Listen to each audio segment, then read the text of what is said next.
नमस्कार मेरे नौजवान साथियों, कैसे हैं आप सब? आशा करते हैं आप सभी स्वस्थ और प्रसन्न होंगे तथा लगातार सीख रहे होंगे।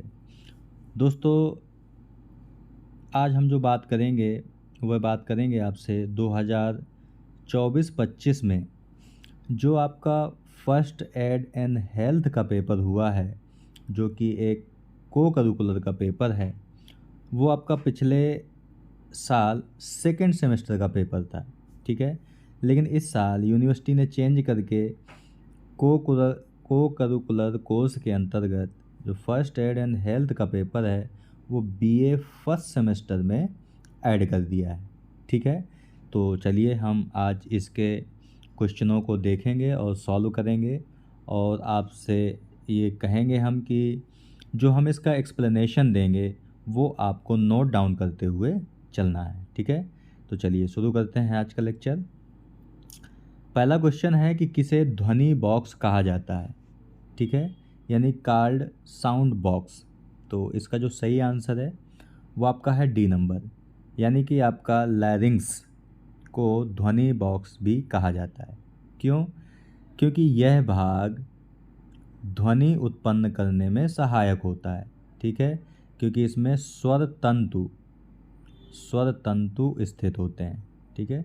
तो स्वर तंतु किसमें स्थित होते हैं? लैरिंग्स में स्थित होते हैं, ठीक है? इसके अलावा अगर हम बात करें, जो आपका ग्रसनी है यानी कि फारिंग्स है, इसका इस्तेमाल होता है नाक प्लस मुंह। नाक प्लस मुंह को अन्न नली और श्वास नली से जोड़ता है, ठीक है? इसके अलावा आपका जो एयर सैक होता है, एयर सैक का इस्तेमाल एयर सैक का इस्तेमाल फेफड़ों में स्थित सूक्ष्म थैलीनुमा संरचनाएं जो गैसों के आदान प्रदान में सहायक होती है। यानी कि वायु कोश का काम है गैसों का आदान प्रदान करना, ठीक है? गैसों का आदान प्रदान करना इसका प्रमुख काम है। और फीमर फीमर यानी कि लंग्स, ये एक प्रकार का आपका जो फीमर होता है वो आपका ये भी गैसों के आदान प्रदान में सहायक होता है, ठीक है? इसके बाद दूसरे नंबर का क्वेश्चन है आपका कि ऊंचाई पर जाने पर ऑक्सीजन स्तर, यानी कि ये पूछा जा रहा है कि ऊंचाई पर जाने पर ऑक्सीजन स्तर में क्या होता है। तो जाहिर सी बात है कि ये घटता जाता है। जैसे जैसे हम ऊंचाई पर जाते हैं तो ऑक्सीजन स्तर घटता जाता है, ठीक है? वायुमंडल में अगर ऑक्सीजन की मात्रा की बात करें तो ये लगभग 21% के आसपास वायुमंडल में ऑक्सीजन पाया जाता है। जबकि सबसे ज़्यादा की बात करें कि वायुमंडल में सबसे ज़्यादा कौन सी गैस होती है, तो आपका नाइट्रोजन गैस आपकी मिलती है, ठीक है? अगला क्वेश्चन है कि कौन एक विषैली गैस है, ठीक है?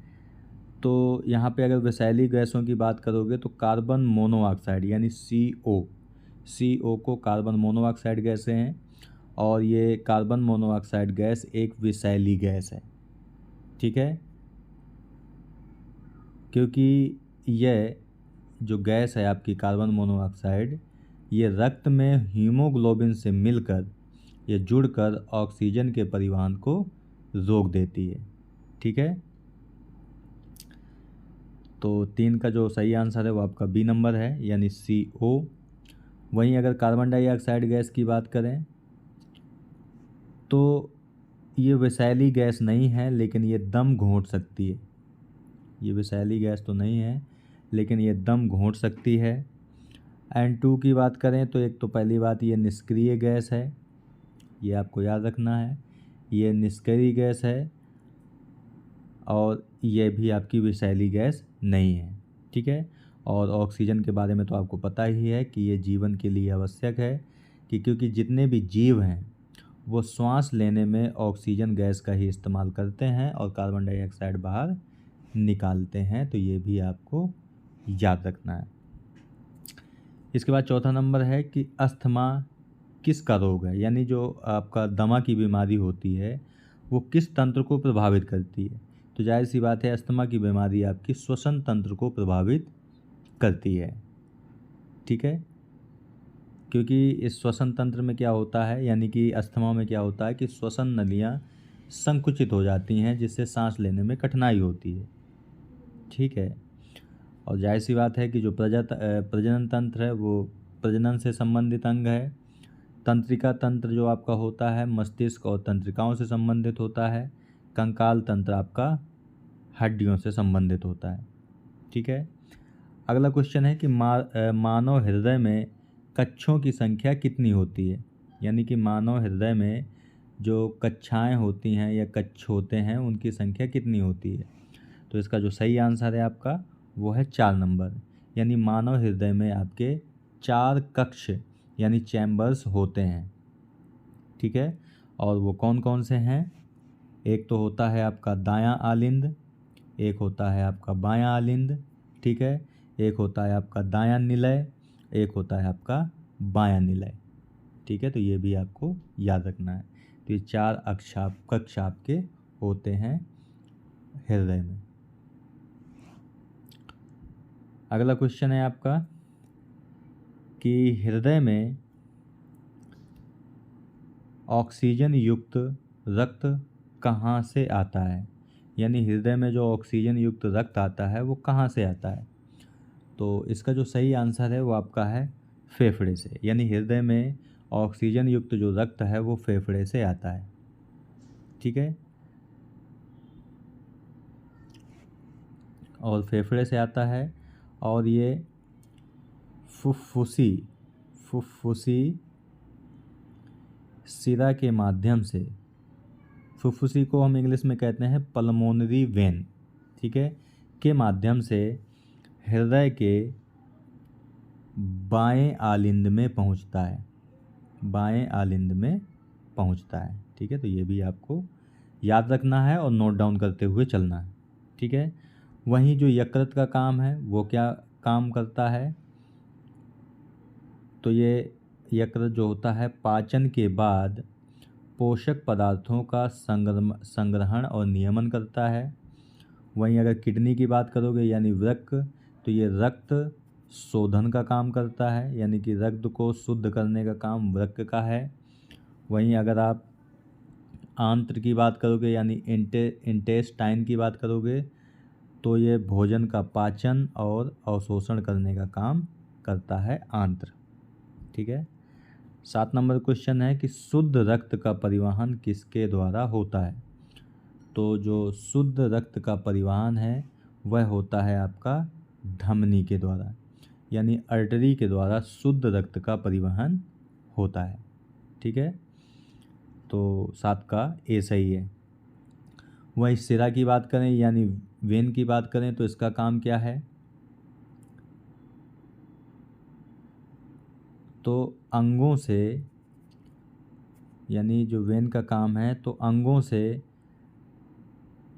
रक्त रहित जो वेन का काम है अंगों से ऑक्सीजन रहित, यानी जिसमें ऑक्सीजन नहीं है, उस रक्त को हृदय तक लेकर के जाती है। ठीक है, तंत्रिकाओं की बात करें कि तंत्रिका का क्या काम है? तो ये विद्युत संकेत वहन करती हैं, यानी कि मस्तिष्क जो सिग्नल पूरी बॉडी को भेजता है उसका वहन तंत्रिकाएं करती हैं। पेशियों की बात करें तो गति और बल प्रदान करती हैं, जो मसल्स हैं आपकी वह गति और बल प्रदान करती हैं। ठीक है, तो ये भी आपको याद रखना है। इसके बाद अगला क्वेश्चन है कि रक्त का थक्का बनना किसका प्रमुख कार्य है? तो रक्त का थक्का जमना जो किसका कार्य है? तो प्लेटलेट्स का कार्य है। ठीक है, और यहाँ पे बता दें कि रक्त जमने के लिए कौन सी विटामिन इम्पोर्टेंट होती है? तो विटामिन के इम्पोर्टेंट आपकी होती है। ठीक है, तो रक्त का थक्का बनने के लिए प्लेटलेट्स जिम्मेदार होती हैं। आपने देखा भी होगा कि शरीर के किसी अंग में अगर चोट लगती है तो कुछ समय बाद वहाँ पे जो ब्लड होता है वो जम जाता है, उसी को हम क्या कहते हैं? रक्त का थक्का कहते हैं। तो वो जिम्मेदार है आपका प्लेटलेट्स।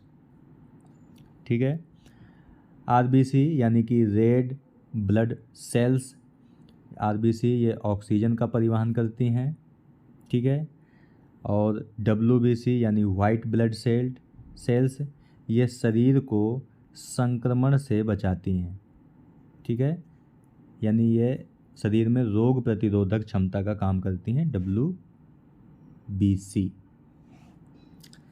अगला क्वेश्चन है कि समान वयस्क मानव में श्वास दर कितनी होती है। यानी कि एक जो वयस्क यानी कि स्वस्थ मनुष्य है वो 1 मिनट में कितनी बार श्वास लेता है। ठीक है, तो इसका जो सही आंसर है वो है आपका 15 प्रति मिनट। 15 प्रति मिनट। ठीक है, तो ये आपको याद रखना है। और यहीं पे 72 की बात करें तो जो हृदय है हमारा वो 1 मिनट में 72 बार धड़कता है। ठीक है, तो ये भी आपको याद रखना है। इसके बाद है कि मानव शरीर में हड्डियों की संख्या कितनी होती है। तो मानव शरीर में 206 हड्डियां होती हैं, तो ये आपको याद रखना है। ठीक है, वहीं अगर जन्म के समय पे बात करें तो जन्म के समय मानव के शरीर में 300 हड्डियां होती हैं। ठीक है, लेकिन जब स्वस्थ मनुष्य यानी कि वयस्क मनुष्य होता है उसमें 206 हड्डियां होती हैं। ठीक है, तो ये आपको याद रखना है। इसके बाद अगला क्वेश्चन है कि 1 मिनट में एक सामान्य वयस्क मानव में हृदय दर कितनी होती है। तो अभी आपको बताया 72, यानी 1 मिनट में 72 बार जो हृदय है वो धड़कता है, यानी हार्ट रेट 72 होती है। इसके बाद अगला है 12 नंबर क्वेश्चन है कि एल्वियोलाई किसका भाग है। तो एल्वियोलाई ये फेफड़े का भाग है। ठीक है,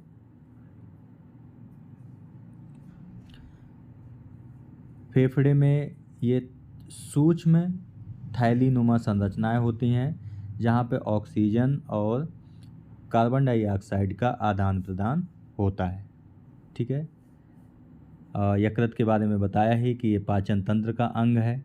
ठीक है, हृदय ये रक्त पंप करता है पर गैसों के आदान प्रदान में भाग नहीं लेता है। नेत्र ये तो दृष्टि अंग है। ठीक है, ये भी आपको बताया। और ये भी बताया कि हृदय में आपके 4 कक्ष होते हैं। ठीक है, तो ये भी आपको याद रखना है।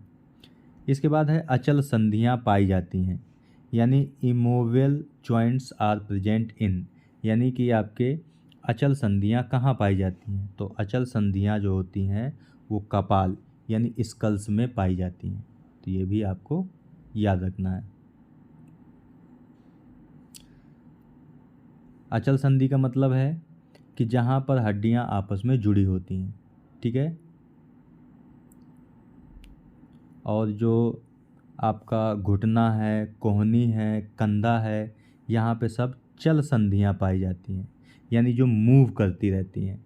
ठीक है, जैसे आपका ये हाथ है तो यहाँ से ब्रेक होता है, इसके बाद आगे का हिस्सा होता है तो यहाँ से ये ऊपर नीचे ब्रेक करता रहता है। ठीक है, तो अचल संधियाँ कपाल में और चल संधियाँ कंधा, घुटना और कोहनी में पाई जाती हैं। इसके बाद अगला है कि घाव में संक्रमण का कारण हो सकता है। तो घाव में जो संक्रमण का कारण हो सकता है वो जीवाणु भी हो सकता है, विषाणु भी हो सकता है और कवक भी हो सकता है। तो उपर्युक्त सही है, डी सही है। तो 14 का डी विकल्प सही है। ठीक है, इसके बाद अगला है कि हृदय किससे घिरा होता है।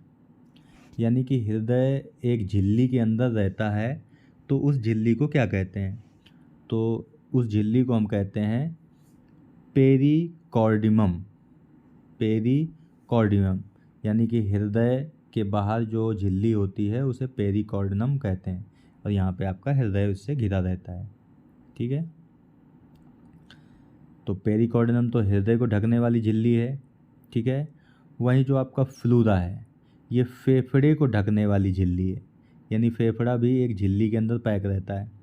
ठीक है, तो फेफड़े को ढकने वाली झिल्ली आपकी कौन सी है, वो है आपकी फ्लूरा। ठीक है, और जो आपका पेरिटोनियम है ये उदर गुहा उदर गुहा उदर गुहा इसे एब्डोमिनल कैविटी कहते हैं। तो उदर गुहा की झिल्ली आपकी पेरिटोनियम है। ठीक है, तो ये भी आपको याद रखना है। इसके बाद अगला क्वेश्चन है आपका 15 नंबर का कि मानव शरीर की सबसे बड़ी ग्रंथि कौन सी है। तो मानव शरीर की सबसे बड़ी ग्रंथि है आपकी यकृत। ठीक है, और यकृत का जो वजन होता है 1.5 किलोग्राम होता है। ठीक है, यानी 1.5 kg आपका इसका वजन होता है। ठीक है, और यकृत की और बात करें तो पित्त रस यानी बाइल का जो स्त्राव होता है वो यकृत से ही होता है। ठीक है, तो ये भी आपको याद रखना है। अग्नाशय जो है ये आपकी मिश्रित ग्रंथि होती है। ठीक है, और जो आपका वृषण है यानी टेस्टिस है ये आपका एक प्रजनन ग्रंथि है। तो ये भी आपको याद रखना है। और यहाँ पर आपका टेस्टोरोन यानी जो वृषण होते हैं आपके वो टेस्टोरोन हार्मोन का स्त्राव होता है। ठीक है, वहीं अगर बार्थोलिन ग्रंथि की बात करोगे तो बार्थोलिन ग्रंथि ये स्त्री जननांग है, स्त्री जननांग होता है। ठीक है, तो ये भी आपको याद रखना है। अगला है कि हैजा का प्रमुख कारण क्या है। तो हैजा एक प्रकार की बीमारी है, तो हैजा का प्रमुख कारण होता है विब्रियो। ठीक है, तो हैजा का प्रमुख कारण है विब्रियो। ठीक है, यानी विब्रियो एक जीवाणु है, यानी जो हैजा होता है वो विब्रियो जीवाणु के कारण होता है। ठीक है, वहीं अगर साल्मोनेला की बात करेंगे तो टाइफाइड जिस जीवाणु से होता है वो आपका साल्मोनेला है। एंट अमीबा की बात करोगे तो पेचिस जिसके कारण होता है वो एंट अमीबा के कारण होता है। ठीक है, तो ये आपको याद रखना है। 18 नंबर क्वेश्चन है कि विटामिन डी का संश्लेषण कहाँ होता है। तो विटामिन जो डी का संश्लेषण होता है वो होता है त्वचा में, यानी स्किन का संश्लेषण त्वचा में होता है। ठीक है, क्योंकि आपको पता है कि सूर्य की जो किरणें होती हैं उनसे मानव को विटामिन डी की प्राप्ति होती है, और वो डी त्वचा के माध्यम से ही प्राप्त होता है। ठीक है, तो ये आपको याद रखना है। अगला है कि हाइड्रोफोबिया किसका लक्षण है। तो जो हाइड्रोफोबिया है वो रेबीज का लक्षण है। ठीक है, और रेबीज आपको पता है कि कुत्ते के काटने से होता है। कुत्ते के काटने से कौन सा रोग होता है, रेबीज होता है। और इससे आपका क्या होता है, हाइड्रोफीबिया नामक, यानी कि हाइड्रोफीबिया मतलब पानी से भय लगने लगता है।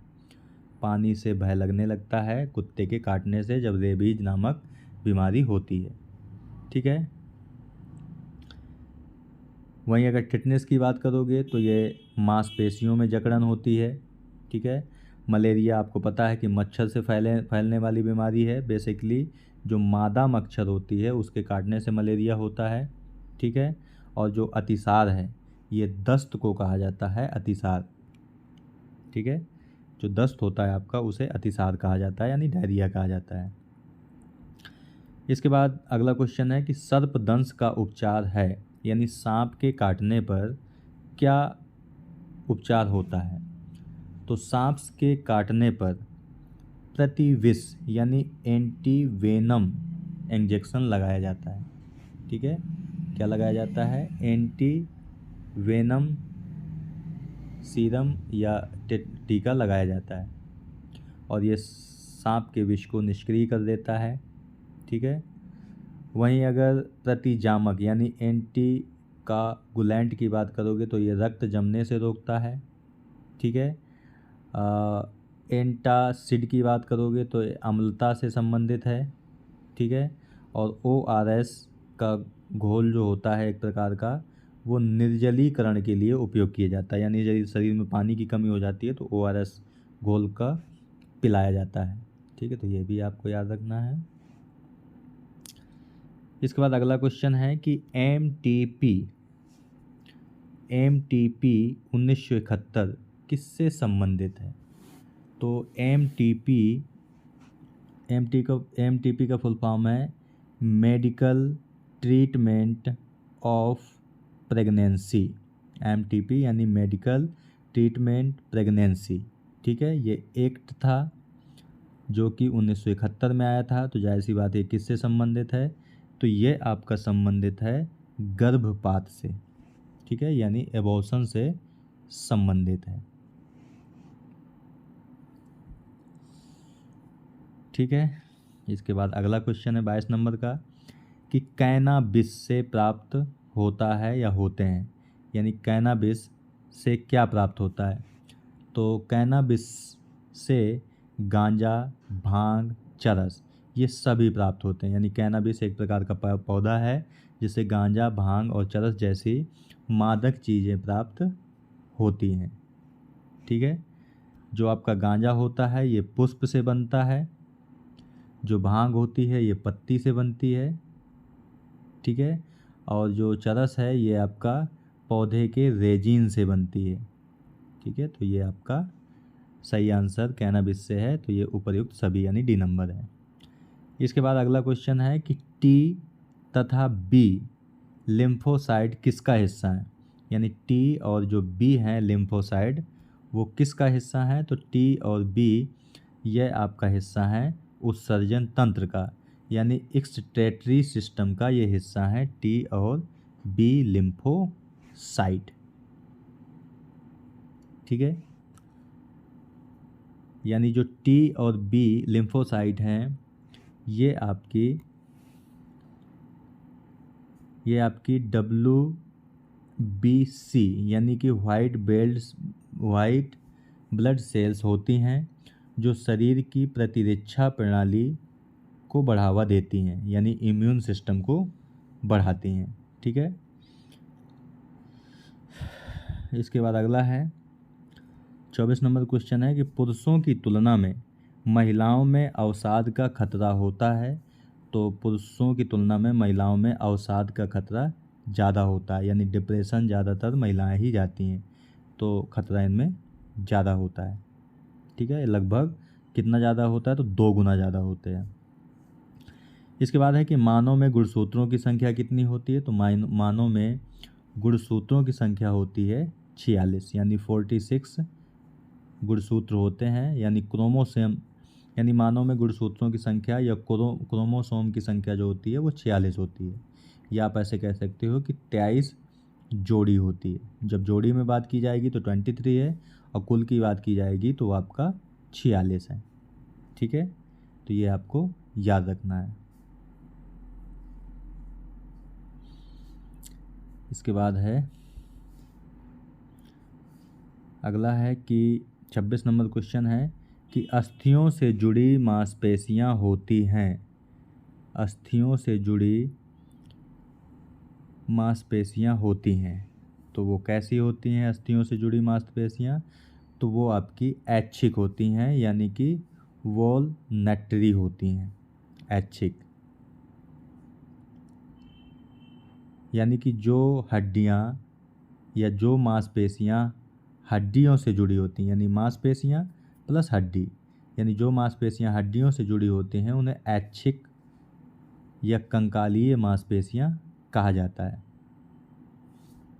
और जो अनैच्छिक होती हैं ये हमारे नियंत्रण में नहीं होती, जैसे कि आंत, पेट की।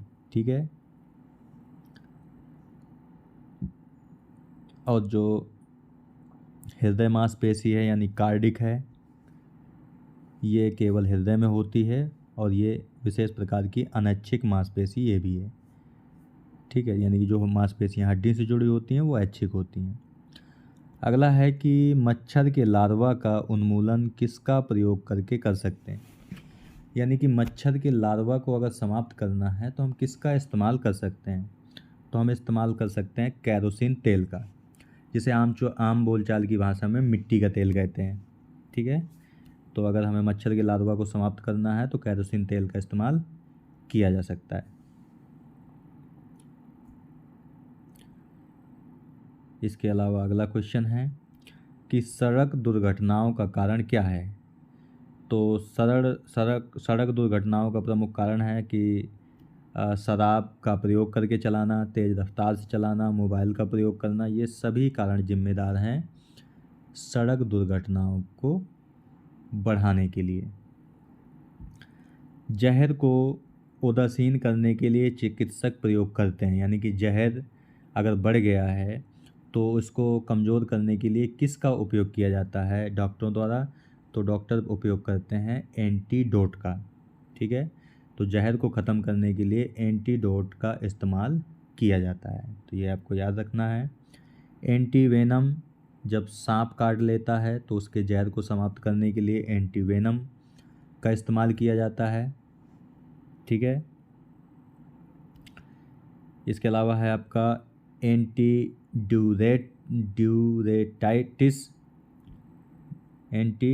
डायूरेटिक्स। ठीक है, तो ये मूत्र को कम करने वाली दवाएं हैं, यानी अगर कोई बार बार पेशाब करने जा रहा है, ठीक है, तो इस दवा का उपयोग होता है। इसके अलावा है आपका एंटीबॉडीज।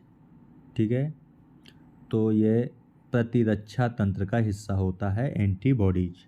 ठीक है, 30 नंबर क्वेश्चन है कि गर्भ निरोध का स्थायी तरीका है। ठीक है, यानी परमानेंट मेथड्स ऑफ कॉन्ट्रासेप्टिव। तो क्या है आपका गर्भ निरोध का स्थायी तरीका है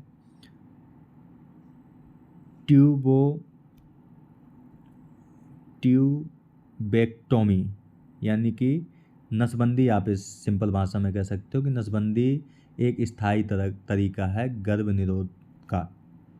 ठीक है, वहीं अस्थायी तरीकों की अगर बात करोगे तो जैसे आपका गोलियां हैं, कंडोम हो गया, IUD, ये सब आपके अस्थायी तरीके हैं। जबकि स्थायी तरीका है ट्यूबेक्टोमी, यानी जब महिलाओं की नसबंदी की जाती है तो उसे ट्यूबोटोमी कहते हैं। ठीक है, और जब पुरुषों में की जाती है तो उसे नसबंदी कहते हैं। सिंपल सी भाषा ये है आपकी। इसके बाद अगला क्वेश्चन है कि विटामिन सी का मुख्य स्रोत क्या है। तो विटामिन सी का जो मुख्य स्रोत है आपका वो है संतरा। ठीक है, संतरा के अलावा जैसे कि आंवला हो गया, यानी खट्टी चीज़ें जितनी भी हैं वो विटामिन सी का प्रमुख स्रोत हैं। ठीक है, तो जैसे संतरा है, आंवला है, नींबू हो गया आपका, अमरूद हो गया, इसके अलावा टमाटर, ये भी आपके विटामिन सी के ही प्रमुख स्रोत हैं। ठीक है, विटामिन सी का जो वैज्ञानिक नाम है वो है आपका एस्कॉर्बिक एसिड। एस्कॉर्बिक एसिड इसका वैज्ञानिक नाम है। ठीक है, इसके बाद अगला क्वेश्चन है कि नेल्सन विधि किसके लिए प्रयोग की जाती है। तो नेल्सन विधि का प्रयोग घायलों का परिवहन, ठीक है, यानी घायलों को एक स्थान से दूसरे स्थान ले जाने के लिए नेल्सन विधि का प्रयोग किया जाता है। ठीक है, यानी घायल व्यक्तियों को एक स्थान से दूसरे स्थान पर सुरक्षित तरीके से ले जाया जाता है। ठीक है, इसके बाद अगला क्वेश्चन है कि हस्त प्रक्षालन आदर्श रूप से कितने सेकंड करना चाहिए, यानी हैंड वॉश शुद्ध रूप से कितने समय तक करना चाहिए।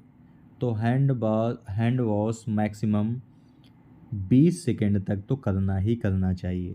ठीक है, हैंड वॉश 20 सेकंड तक तो करना ही करना चाहिए। और ये किसने कहा है, तो ये WHO यानी वर्ल्ड हेल्थ ऑर्गेनाइजेशन ने कहा है कि 20 सेकेंड कम से कम हैंड वॉश करना चाहिए। ठीक है, इसके बाद अगला क्वेश्चन है कि रक्त के लाल रंग का कारण क्या है, यानी जो खून है आपका या ब्लड है वो लाल रंग का दिखाई देता है, उसका कारण क्या है। तो उसका प्रमुख कारण है हीमोग्लोबिन, यानी कि हीमोग्लोबिन के कारण जो रक्त है वो लाल दिखाई देता है। ठीक है, क्योंकि जो हीमोग्लोबिन है उसमें लौह युक्त प्रोटीन पाए जाते हैं, और जो हीमोग्लोबिन है वो ऑक्सीजन का परिवहन करता है।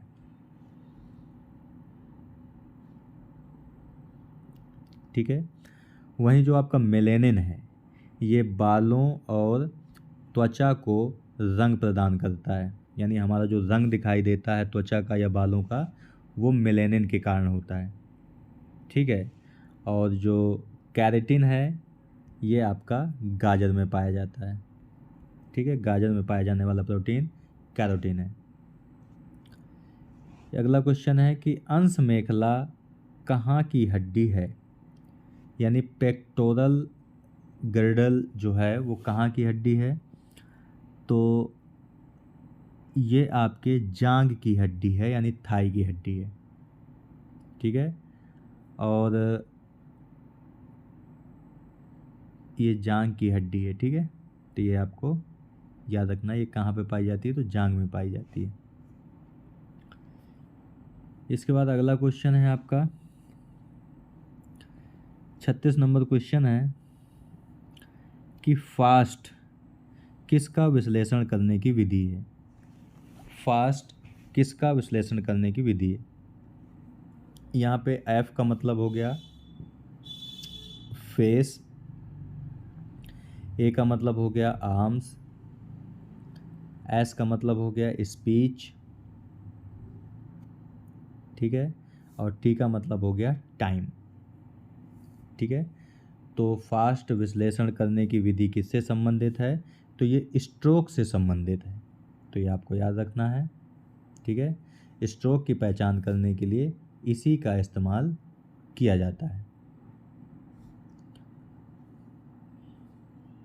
अब स्ट्रोक में होता क्या है कि एफ का मतलब हो गया कि चेहरा एक तरफ झुक रहा है, आर्म्स का मतलब हो गया कि हाथ ऊपर नहीं उठ रहे हैं, एस का मतलब हो गया स्पीच यानी कि बोलने में परेशानी हो रही है, ठीक है। और टी का मतलब हो गया तुरंत, यानी तुरंत चिकित्सा सहायता लें, ठीक है। अब आपको ये भी पता है कि हार्ट अटैक हृदय से संबंधित है, दौरा मस्तिष्क से संबंधित है, पीलिया आपका तंत्र यकृत से संबंधित है, पीलिया यकृत से संबंधित होता है। अगला है कि किस हार्मोन की न्यूनता से डायबिटीज रोग हो जाता है, ठीक है। तो जो आपका डायबिटीज रोग होने का जो प्रमुख कारण है वो आपका है इंसुलिन, यानी अगर शरीर में इंसुलिन नामक हार्मोन की कमी होने लगती है तो उसके डायबिटीज का खतरा बढ़ जाता है, ठीक है। तो इंसुलिन का कार्य क्या है, शरीर में शर्करा की मात्रा को नियंत्रित करना, शरीर में शर्करा की मात्रा नियंत्रित करने का काम इंसुलिन का है, ठीक है। और जो इंसुलिन है आपका ये अग्नाशय से स्त्रावित होता है, यानी इंसुलिन कहाँ से निकलता है, तो अग्नाशय से निकलता है, ठीक है। डायबिटीज को मधुमेह भी हिंदी में कहते हैं, मधुमेह रोग भी कहते हैं, ठीक है। वहीं जो सिक्रेटिन है ये इसका संबंध पाचन रस से है, ठीक है। और जो आपका लेप्टिन है इसका संबंध भूख के नियंत्रण से है, ठीक है। और जो टेस्टोस्टेरोन है ये आपका पुरुष हार्मोन है जो कि प्रमुखता प्रजनन से संबंधित होता है, तो ये भी आपको याद रखना है। इसके बाद है 38 नंबर का क्वेश्चन है कि एक स्वस्थ व्यक्ति का दैहिक ताप, यानी कि मानव के शरीर का, एक स्वस्थ मानव के शरीर का जो ताप होता है औसत वो कितना होता है, तो वो होता है आपका, यहाँ पे दोस्तों जो आंसर विकल्प दिए हैं वो गलत दिए गए हैं, ठीक है। क्योंकि या तो अगर हम डिग्री सेल्सियस में बात करते हैं तो मानव का जो औसत तापमान होता है शरीर का वो 37 डिग्री सेल्सियस होता है, या अगर फ़ारेनहाइट में बात करते हैं तो 90.6 या 4 फ़ारेनहाइट होता है, ठीक है। तो यहाँ पे जो विकल्प दिया गया है वो गलत दिए गए हैं, ठीक है। तो इस विकल्प को हम काट देते हैं, लेकिन आपको याद रखना है कि स्वस्थ मानव शरीर का जो दैहिक ताप होता है वो 37 डिग्री सेल्सियस या 98.4 डिग्री या 6 डिग्री फ़ारेनहाइट होता है। अगला है कि हीट स्ट्रोक का मुख्य लक्षण क्या है। यानी अगर मानव को हीट स्ट्रोक होता है तो उसका प्रमुख लक्षण क्या है, तो वो प्रमुख लक्षण है आपका हाइपरथर्मिया। ठीक है, हाइपरथर्मिया। और हाइपरथर्मिया का मतलब हो गया कि मानव शरीर का जो तापमान है वो अधिक बढ़ जाना, असामान्य रूप से बढ़ जाना। ठीक है, तो आपका हाइपरथर्मिया होता है। और यहाँ पे जो हाइपोथर्मिया है, देखो हाइपरथर्मिया है कि गर्मी में शरीर के तापमान में असामान्य रूप से बढ़ जाना। वहीं पर जो आपका हाइपोथर्मिया है, इसमें क्या होता है, अत्यधिक ठंड में मानव शरीर का जो तापमान है वो गिर जाना, तापमान गिर जाना। ठीक है, यानी हाइपरथर्मिया में जो टेम्परेचर है आपका वो बढ़ जाता है गर्मियों में, और हाइपोथर्मिया में टेम्परेचर गिर जाता है ठंडियों में। ठीक है, वहीं आपका जो ल्यूकीमिया है, ये इसका मतलब होता है रक्त कैंसर। ठीक है, और जो एनीमिया है मतलब खून की कमी या रक्त की कमी। ठीक है, तो ये भी आपको याद रखना है। इसके बाद है कि अगला क्वेश्चन है कि शरीर का सबसे बड़ा अंग क्या होता है। तो शरीर का जो सबसे बड़ा अंग है वो आपका है त्वचा। ठीक है, तो ये आपको याद रखना है। इसके बाद अगला क्वेश्चन है कि निर्जलीकरण, ठीक है, निर्जलीकरण किसका लक्षण है। तो जो निर्जलीकरण है आपका वो अतिसार यानी कि डायरिया का लक्षण होता है, जिसे दस्त भी कहते हैं। ठीक है, तो निर्जलीकरण दस्त का ही एक लक्षण होता है। ठीक है, और एनीमिया का मतलब है कि रक्त में हीमोग्लोबिन की मात्रा का कम हो जाना। ठीक है, और मलेरिया आपको पता ही है कि ये मच्छर से फैलने वाला रोग है, इसमें बुखार होता है। और जो पीलिया होता है आपका, इसका संबंध यकृत से होता है। ठीक है, इसमें शरीर आपका पीला पड़ने लगता है, इंग्लिश में से जॉन्डिस कहते हैं। ठीक है, इसके बाद है कि भोजन विषालुता का कारण क्या है, यानी cause of food poisoning. Food poisoning का कारण क्या होता है, तो फूड पॉइजनिंग का कारण होता है क्लोस्ट्रीडियम। फूड पॉइजनिंग का कारण है क्लोस्ट्रीडियम। ठीक है, ये जो क्लोस्ट्रीडियम है ये आपका एक प्रकार का जीवाणु है, यानी फूड पॉइजनिंग क्लोस्ट्रीडियम जीवाणु के कारण होती है। और जो प्रभावित किसे करती है, तो ये तंत्रिका तंत्र को प्रभावित करती है, तो ये भी आपको याद रखना है।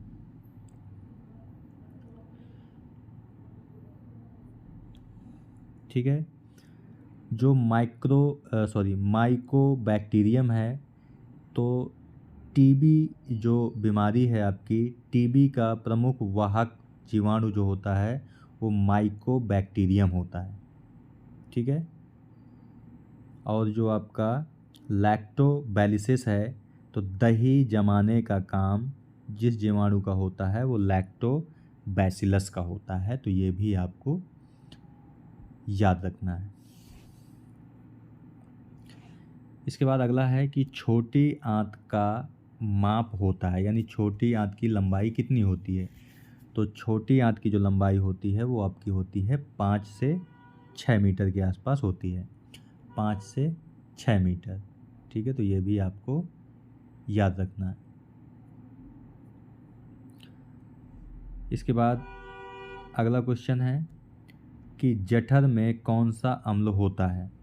ठीक है, यानी स्टोमक में कौन सा अम्ल होता है, तो वो होता है आपका HCl। कौन सा होता है, HCl, यानी हाइड्रोक्लोरिक एसिड। ठीक है, और ये पेट से निकलता है, यानी पेट में निकलता है, जो भोजन पचाने का काम करता है। तो ये भी आपको याद रखना है। इसके बाद अगला क्वेश्चन है कि सूर्य का प्रकाश विटामिन का स्रोत है, यानी सूर्य का प्रकाश किस विटामिन का स्रोत है, तो विटामिन डी का प्रमुख स्रोत है। ठीक है, तो ये भी आपको याद रखना है। अगर शरीर में विटामिन डी की कमी हो जाए तो कौन सा रोग होता है, तो रिकेट्स नामक बीमारी आपको हो सकती है, जिससे क्या होता है, हड्डियां कमज़ोर पड़ने लगती हैं। ठीक है, तो ये भी आपको याद रखना है। आपको कमेंट बॉक्स में बताना है कि विटामिन ए की कमी से कौन सा रोग हो जाता है, विटामिन बी की कमी से कौन सा होता है, और विटामिन सी की कमी से कौन सा रोग होता है। ये आपको कमेंट बॉक्स में बताना है। अगला क्वेश्चन है कि डिम्पा इंजेक्शन दिया जाता है। डिम्पा मतलब DMPA इंजेक्शन किसे दिया जाता है, तो जो DMPA इंजेक्शन है ये गर्भ निरोध के लिए दिया जाता है। ठीक है, और ये हर 3 महीने में दिया जाता है। अगर इसे दिया जाएगा 3 महीने में तो गर्भ धारण नहीं होता है। ठीक है, यानी कि बच्चा पेट में नहीं आता है, तो उसके लिए ये दिया जाता है। अगला है कि कौन सा एक यौन संचारित रोग है।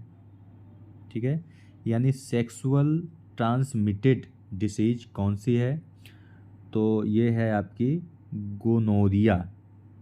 गोनोरिया नामक जो बीमारी है ये यौन संचारित बीमारी होती है। ठीक है, ठीक है, तो ये आपको याद रखना है। 28 नंबर क्वेश्चन है कि किस गर्भ निरोधक में कॉपर होता है, यानी कंट्रासेप्टिव हैविंग कॉपर इच। तो किस गर्भ निरोधक में कॉपर होता है, तो जो लूप होता है उसमें कॉपर पाया जाता है। ठीक है, तो ये आपको, यानी जो आपका लूप होता है ये गर्भाशय में डाले जाने वाला एक उपकरण होता है जिसमें तांबा पाया जाता है। ठीक है, तो ये भी आपको याद रखना है।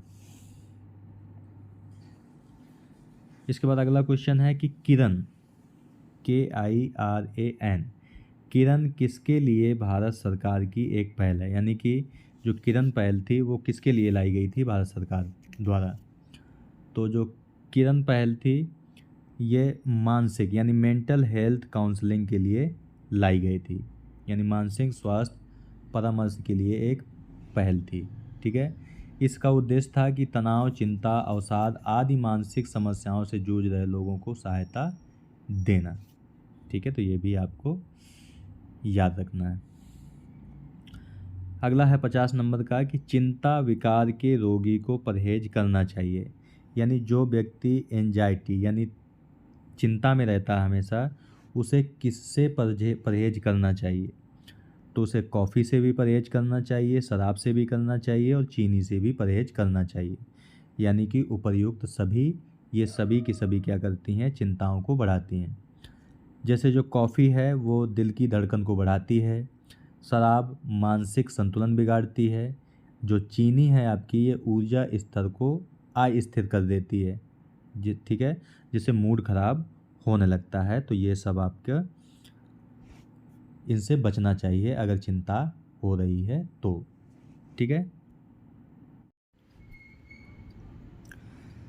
अगला क्वेश्चन है आपका 51 नंबर का कि शरीर का ताप नियंत्रण किसका कार्य है, यानी कि बॉडी का जो थर्मो रेगुलेशन सिस्टम होता है वो कौन नियंत्रित करता है, तो इसका जो सही आंसर है आपका वो है आपका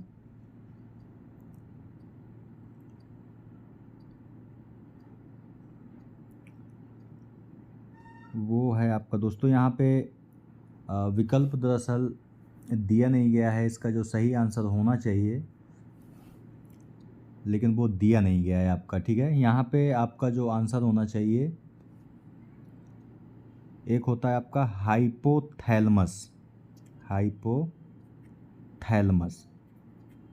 ठीक है, जो मानव शरीर का जो ताप नियंत्रण करता है वो हाइपोथैलेमस करता है।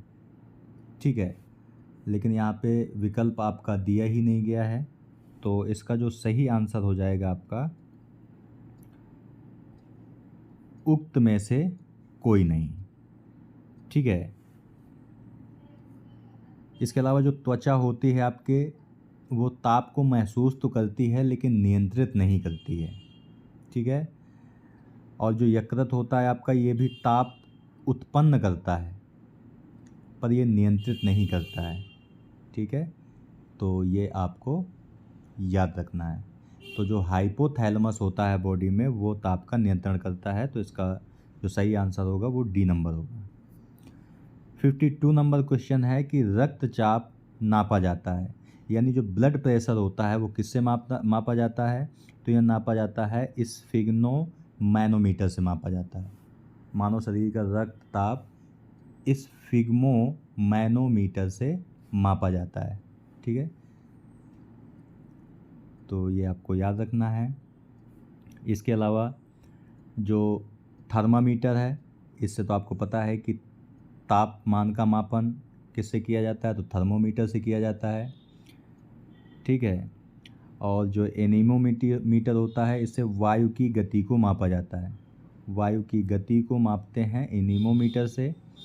ठीक है। और जो बैरोमीटर होता है आपका, ये वायु दाब को मापता है। ठीक है। तो वायु की गति एनीमोमीटर और वायु दाब बैरोमीटर से मापा जाता है। तो ये भी आपको याद रखना है। ये सब दोस्तों आपको नोट डाउन करते हुए चलने हैं। इसका अगला क्वेश्चन है कि सर्प के विषैले दंत कहलाते हैं, यानी कि सांप के जो विषैले दांत होते हैं उन्हें हम क्या कहते हैं? तो उन्हें फैंग्स कहते हैं।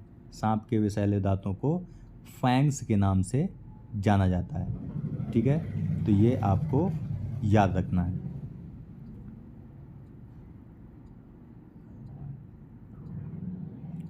ठीक है। इसके अलावा जो दोस्तों आपका पिंसर है,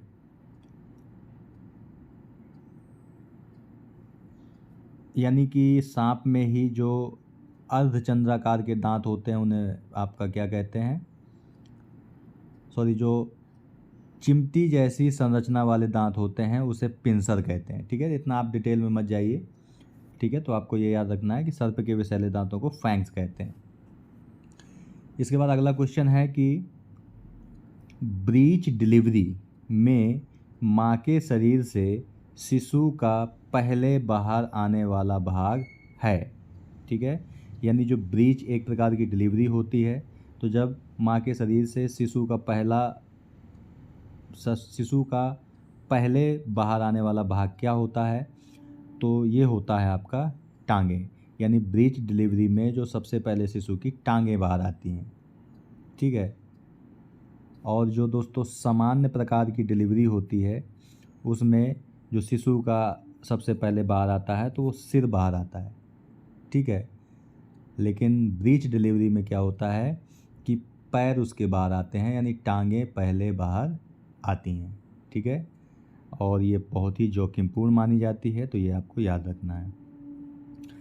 अगला है कि HIV आक्रमण करता है, यानी HIV किस पर अटैक करता है?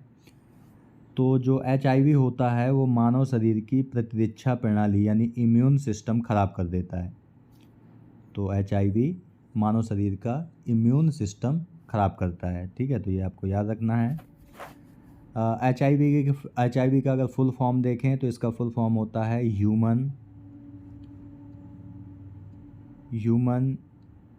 इम्यूनो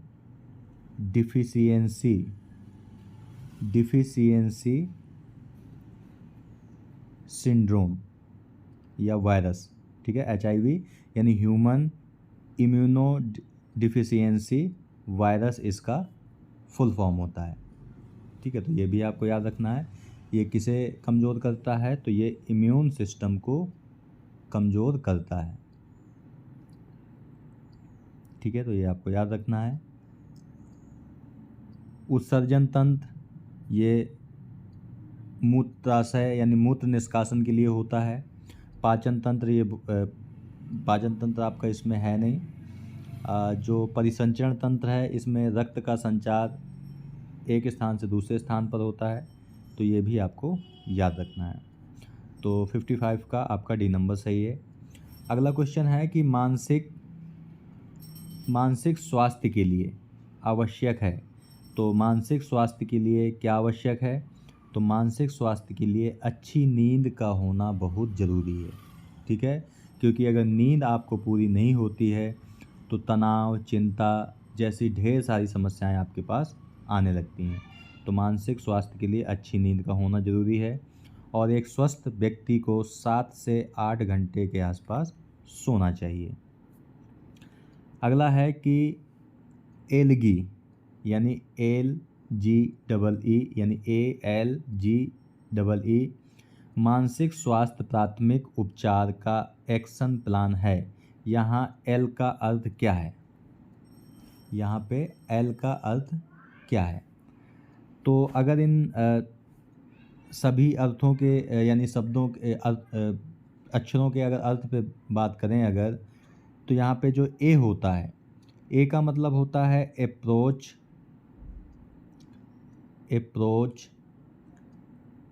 एसेस, ठीक है, एंड असिस्ट। ये सब आप लोग लिख लेना, ठीक है। अप्रोच, एसेस और असिस्ट, ये ए का मतलब होता है। एल का मतलब होता है यहाँ पे एल बराबर लिसन, नॉन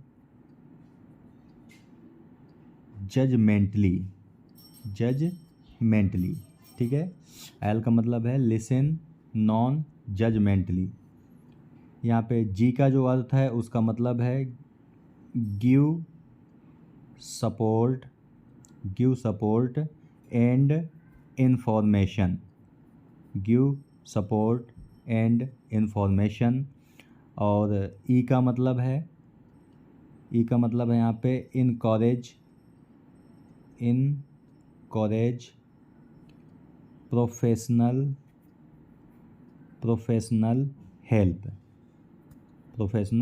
हेल्प, ठीक है।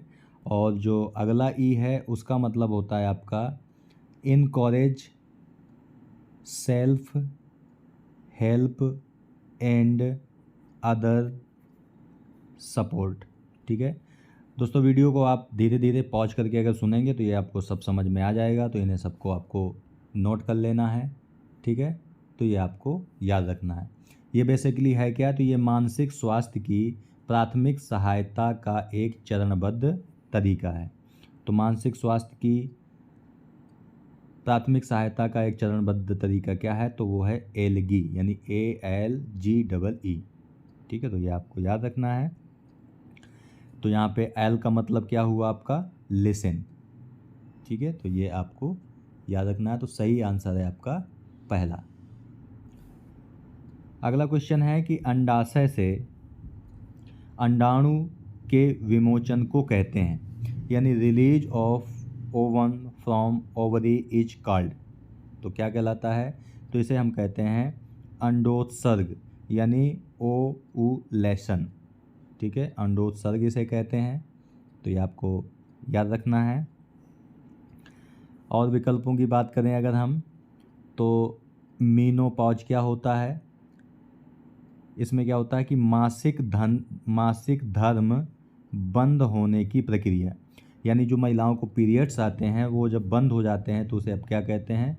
रजोनिवृत्ति या मीनोपॉज, ठीक है। इसके अलावा है आपका गेस्टेशन, ठीक है। गेस्टेशन का मतलब होता है गर्भ धारण की अवधि। गर्भ धारण की अवधि को क्या कहते हैं? गेस्टेशन कहते हैं, ठीक है। और निषेचन का मतलब है फर्टिलाइजेशन। इसका मतलब होता है अंडाणु और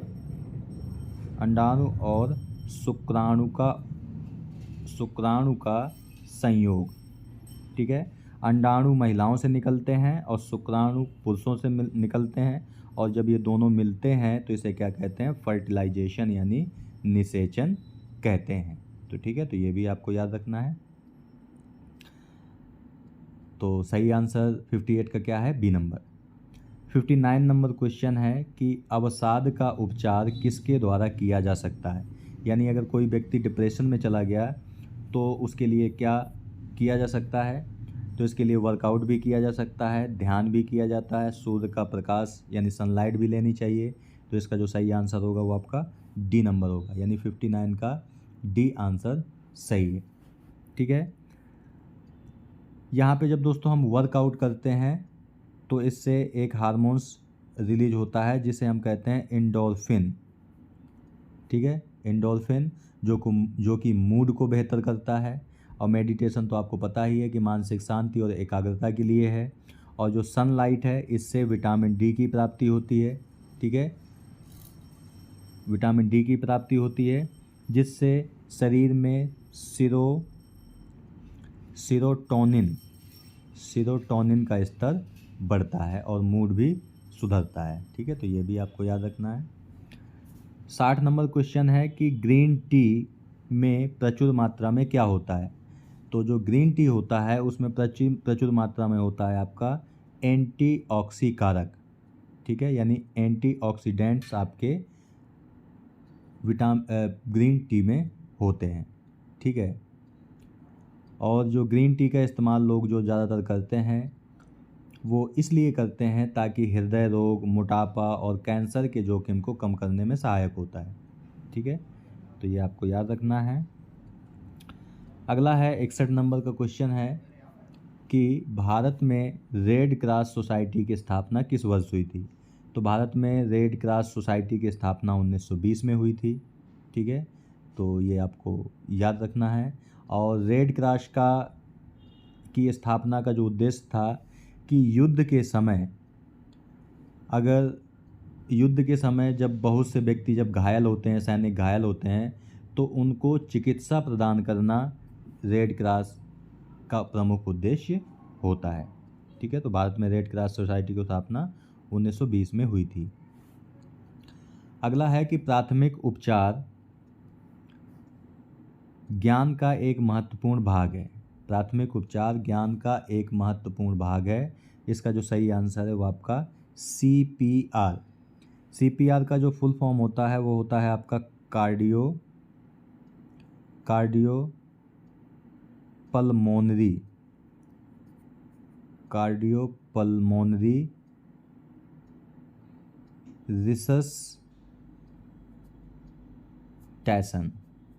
रिससटेशन।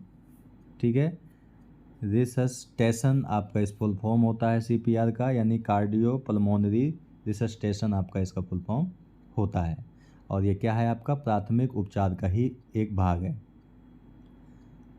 और इस CPR का जो उपयोग किया जाता है, यानी कब किया जाता है, तो जब व्यक्ति की सांस या हृदय की गति रुकती है, हृदय की गति जब रुकने लगती है तब इसका इस्तेमाल किया जाता है। ठीक है, वहीं जो BMR है, BMR का फुल फॉर्म होता है basal metabolic rate. Basal metabolic rate. ठीक है, और जो वहीं BMI है इसका फुल फॉर्म होता है बॉडी मास इंडेक्स। तो BMR का full form basal metabolic rate और BMI का बॉडी मास इंडेक्स। और ये दोनों ही शरीर की ऊर्जा या मोटापे का माप है, ना कि प्राथमिक उपचार विधि। यानी BMR और BMI ये मोटापे को मापते हैं। ठीक है, वहीं जो आपका CT स्कैन है ये भी प्राथमिक उपचार का भाग नहीं है, क्योंकि CT स्कैन में पूरे शरीर का क्या किया जाता है, स्कैन किया जाता है। ठीक है, तो 62 का C सही है। 63 नंबर क्वेश्चन है कि सिर की चोट के कारण होता है, यानी अगर सिर में चोट लग जाए तो उससे क्या हो सकता है। तो सिर में चोट लग जाने के कारण आपका जो होता है वो होता है इसे हम कहते हैं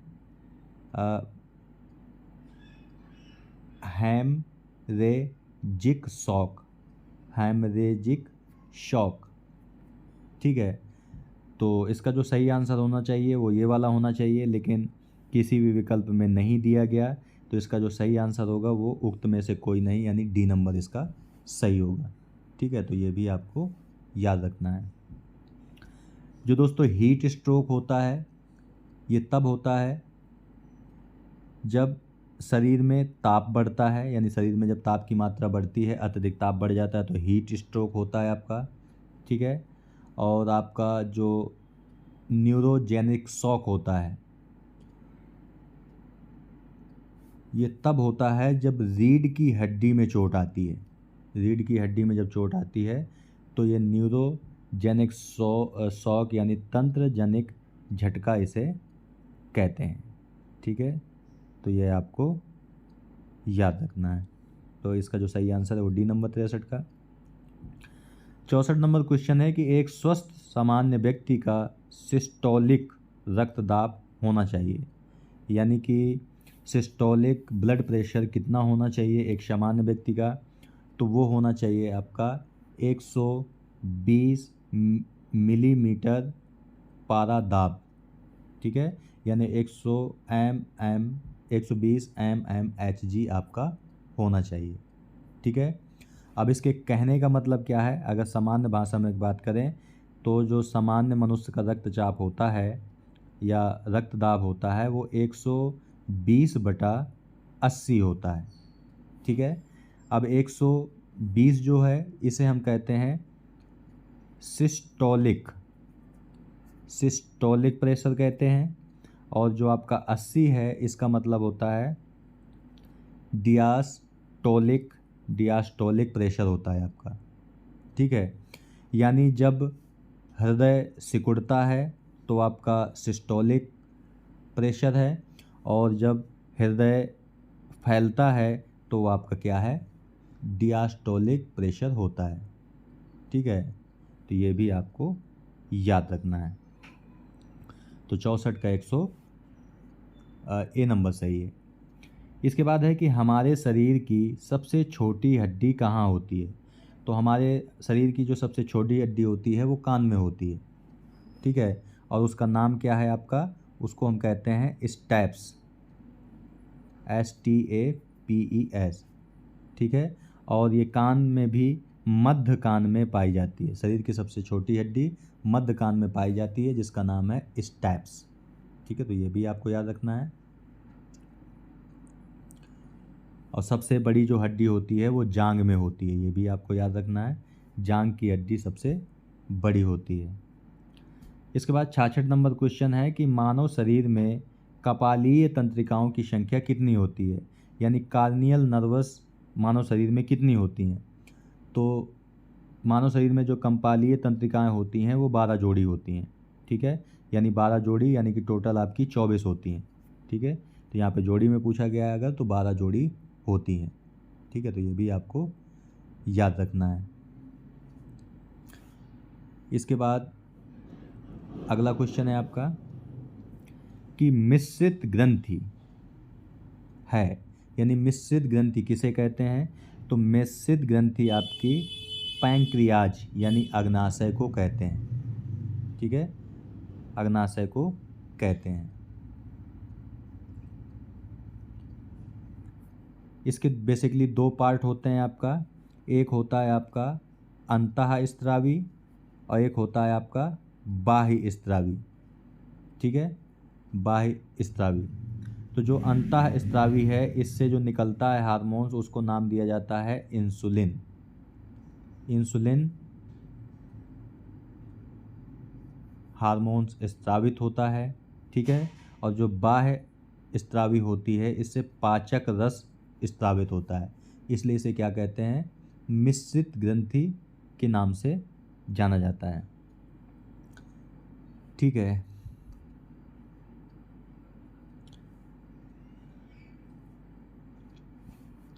और आपको पता है कि लीवर से कौन सा रस निकलता है, तो पित्त रस लीवर से ही निकलता है। तो 67 नंबर क्वेश्चन है, बी नंबर सही है। अगला है कि पित्त रस कहाँ संचय होता है, यानी कि बाइल जूस कहाँ संचय होता है। तो अभी हमने ऊपर ही बताया आपको, लीवर में, यानी कि यकृत में। ये दोस्तों जो पित्त रस है ये निकलता कहाँ से है, तो ये लीवर से निकलता है। लेकिन यहाँ से पूछा गया है कि स्टोर कहाँ पे होता है, तो पित्त रस जो स्टोर होता है वो गाल ब्लैडर में स्टोर होता है जाकर के। ठीक है, तो ये आपको याद रखना है। यानी कि पित्त रस का निर्माण कहाँ पे होता है, तो लीवर में, लेकिन ये जमा कहाँ पे जाकर होता है, तो गाल ब्लैडर में जाकर के जमा होता है। ठीक है, और इस पित्त रस का प्रमुख कार्य क्या है, तो वसा का यानी फैट का पाचन करना इसका प्रमुख कार्य है। ठीक है, तो ये भी आपको याद रखना है। तो 68 का सी नंबर सही है। अगला है कि रेबीज का टीका बनाया था, यानी कि रेबीज के टीके का आविष्कार कब हुआ था। यहाँ पे जो दोस्तों रेबीज नामक बीमारी है ये कुत्ते की काटने से होती है, ये भी आपको याद रखना है। कुत्ते के काटने से रेबीज नामक बीमारी होती है।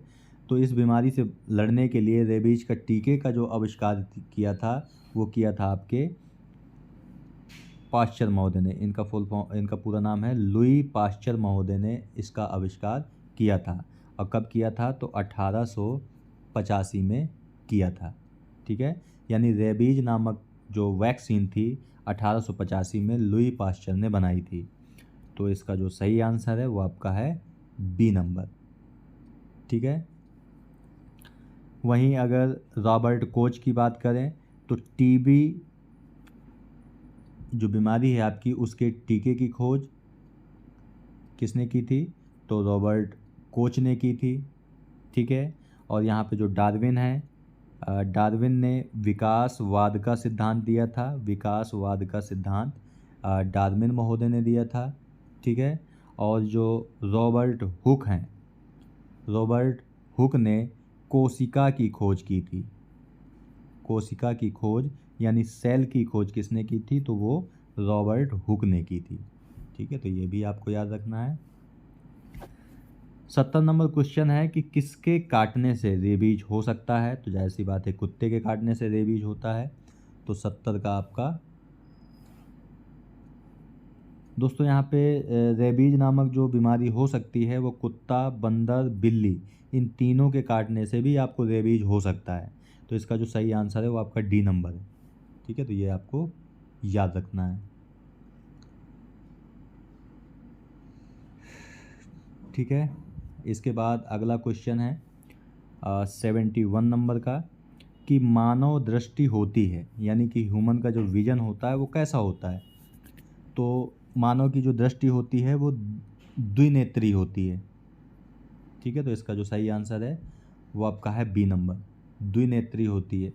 ठीक है, एक नेत्री का मतलब है कि एक आंख से ही देखने वाला।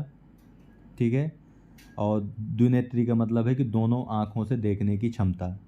ठीक है, तो मनुष्य केवल और केवल द्विनेत्री होता है, एक नेत्री नहीं होता। तो 71 का बी सही है। इसका अगला क्वेश्चन है कि विषैला सर्प है, यानी इनमें से कौन सा सबसे विषैला सर्प है। तो इनमें सबसे विषैला सर्प आपका कोबरा होता है। कोबरा सबसे विषैला होता है इनमें। बाकी विषैले तो सब होते हैं, लेकिन कोबरा सबसे ज़्यादा विषैला होता है। करैत भी विषैला है आपका। दोस्तों अजगर आपका कम विषैला होता है। ठीक है, क्योंकि अजगर जो शिकार करता है वो शिकार को लपेट करके करता है। ठीक है, तो करैत भी विषैला है, लेकिन कोबरा सबसे ज़्यादा विषैला आपका होता है। ठीक है, अगला है कि शरीर का संतुलन बनाने वाला अंग कौन सा है, यानी शरीर को जो संतुलन प्रदान करता है वो कौन प्रदान करता है। तो शरीर को जो संतुलन है आपका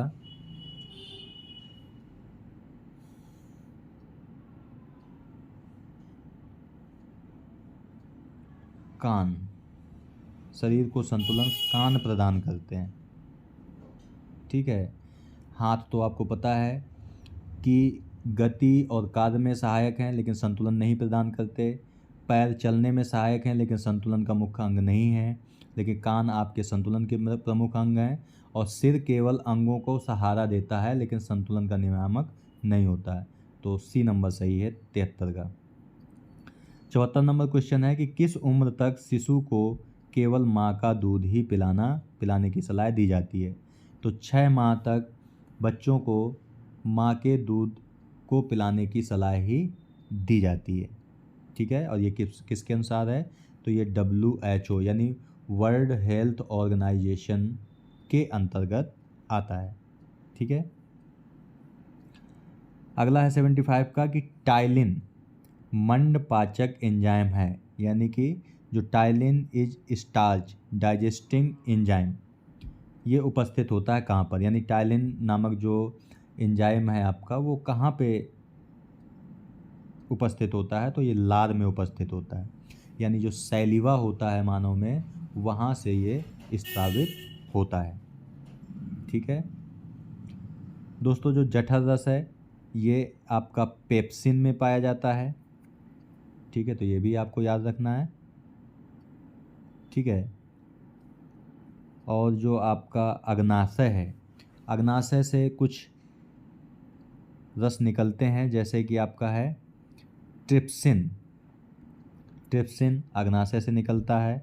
इसके अलावा लाइपेज, ये भी अग्नाशय से निकलता है। और इसके अलावा एमाइलेज, एमाइलेज भी आपका अग्नाशय से ही निकलता है, तो ये भी आपको याद रखना है। इसके अलावा आंतरीय रस यानी आंतों से कौन कौन से रस निकलते हैं, तो ये आपके हैं दो, माल्टेज और लैक्टेज। माल्टेज और लैक्टेज ये आंतों से निकलते हैं। ठीक है, लेकिन यहाँ पे हमसे पूछा गया है टाइलिन, तो ये आपका लाल से निकलता है, तो इसका जो सही आंसर है वो आपका है बी नंबर। इसके बाद अगला क्वेश्चन है आपका कि मस्तिष्क को घेरने वाली झिल्ली को क्या कहते हैं। तो मस्तिष्क को घेरने वाली झिल्ली को हम कहते हैं मेनिन्जेस। क्या कहते हैं? मेनिन्जेस। ठीक है, मेनिन्जेस मस्तिष्क को ढकने वाली झिल्ली होती है, घेरने वाली झिल्ली होती है। वहीं जो पेरिकार्डियम है आपका, यह हृदय को घेरने वाली झिल्ली होती है। ठीक है, और जो आपका पेरिटोनियम है यह यकृत को ढकने वाली झिल्ली होती है, यानी घेरने वाली झिल्ली होती है, तो ये आपको याद रखना है। और मेनिन्जेस तो आपको बताया ही मस्तिष्क को घेरने वाली झिल्ली है, तो 76 का सी सही है। अगला है कि प्रतिवर्ती क्रिया का केंद्र क्या होता है, यानी कि सेंटर फॉर रिफ्लेक्स एक्शन। ठीक है, तो इसका केंद्र क्या होता है, तो इसका जो सही आंसर है आपका वो है स्पाइनल कॉर्ड, यानी मेरुरज्जु जो आपका होता है वो प्रतिवर्ती क्रियाओं का केंद्र होता है। ठीक है, तो ये आपको याद रखना है। तो 77 का जो सही आंसर है वो आपका बी नंबर है। अगला है 78 नंबर क्वेश्चन है कि ज्वर को मापने के लिए प्रयोग करते हैं, यानी जब फीवर आपको होता है तो उसमें उसे नापने के लिए किसका प्रयोग करते हैं, तो हम थर्मोमीटर का उपयोग करते हैं, क्योंकि अभी हमने आपको बताया था कि तापमान किससे मापा जाता है, तो थर्मामीटर से मापा जाता है। ठीक है, तो ज्वर एक बुखार है और इसको भी थर्मामीटर से मापते हैं। ठीक है, वहीं लैक्टोमीटर से क्या करते हैं, तो दूध की शुद्धता मापते हैं। दूध की शुद्धता किससे मापते हैं, तो लैक्टोमीटर से। बैरोमीटर से क्या करते हैं, तो वायुदाब मापते हैं। वायुदाब का मापन आपका बैरोमीटर से किया जाता है। और जो आपका स्टेथोस्कोप है आपका, इससे हृदय हृदय और श्वास की ध्वनि सुनी जाती है। अधिकतर आपने डॉक्टरों को देखा होगा कान में लगा के रखते हैं। ठीक है, और कान में लगाते हैं और एक सामने वाला पार्ट होता है उसे अलग अलग जगह लगा करके सुनते हैं, तो हृदय और श्वास की ध्वनि को स्टेथोस्कोप से मापा जाता है। अगला है कि मानव का उत्सर्जी पदार्थ क्या है, यानी excretory waste of human is क्या है, तो मानव का जो उत्सर्जी पदार्थ है वो है आपका यूरिया, यानी यूरिक अम्ल नहीं, यूरिया। ठीक है, ये मानव शरीर का उत्सर्जी पदार्थ है। ठीक है, वहीं जो आपका यूरिक एसिड है यह आपका पक्षियों और सरीसृपों का अपशिष्ट पदार्थ है। ठीक है, पक्षी और सरीसृपों का अपशिष्ट पदार्थ है यूरिक अम्ल। वहीं जो आपका अमोनिया है ये जलीय जीवों का अवशिष्ट पदार्थ है, जलीय जीवों का अवशिष्ट पदार्थ है, ठीक है। और जो आपका अमीनो अम्ल है ये मानव शरीर में प्रोटीन का निर्माण करता है, प्रोटीन का निर्माण करता है अमीनो अम्ल, ठीक है। अगला क्वेश्चन है 80 नंबर का। तो दोस्तों 79 का जो सही आंसर हुआ वो आपका 79 नंबर का जो सही आंसर है वो ए नंबर है। 80 नंबर क्वेश्चन है कि वृक्क की कार्य की इकाई क्या है, यानी फंक्शनल यूनिट ऑफ किडनी, यानी किडनी के कार्य को किस में मापा जाता है। तो दोस्तों किडनी के जो कार्य को वो मापा जाता है नेफ्रॉन में, ठीक है। तो ये आपको याद रखना है। वहीं अगर सेल की बात करें तो शरीर की जो मूल इकाई है वो क्या है, वो सेल है, ठीक है। शरीर की जो मूल इकाई है वो आपका सेल है।